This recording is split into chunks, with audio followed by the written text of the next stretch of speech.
Hi friends, welcome to সিনে inside. অনুরাগের ছোঁয়ায় আজকের পর্বে দেখবেন বিগ বংয়ে সূর্য আসলে তাকে দেখে দীপা অবাক হয়ে যায়।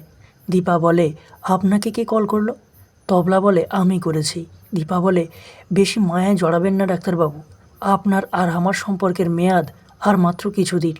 এরপর সূর্য রাকেশের কাছে যায় আর বলে, তুমি চিন্তা করো না, আমি সব শুনেছি, তোমার মেয়ের অপারেশন আমি করব। এরপর সূর্য চারুর কাছে গেলে চারু সরি বলে। সোনা সূর্যের কাছে গিয়ে বলে, আমি আর পারছি না বাবা, তুমি এবার দয়া করে চারুকে বিয়ে করো। এ শুনে সূর্য ভীষণ রেগে যায় আর সোনাকে অনেক বকে এবং একটা ঘরে ঢুকিয়ে দরজা লাগিয়ে দেয়। চারু কেঁদে কেঁদে বলে, আমি এসব তোমাকে পাওয়ার জন্যই করেছি এসএস। সূর্য বলে, কোনো দিনও পাবে না। এর পরের সিনেই দেখা যায় সূর্য রাকেশের মেয়ের অপারেশন করলে মিডিয়া এসে অনেক প্রশ্ন জিজ্ঞাসা করে এবং তার মধ্যে একজন বলে, আপনার ইন্সপিরেশনকে? সূর্য বলে, আমার ওয়াইফ দীপা। এ শুনে ভীষণ অবাক হয় দীপা।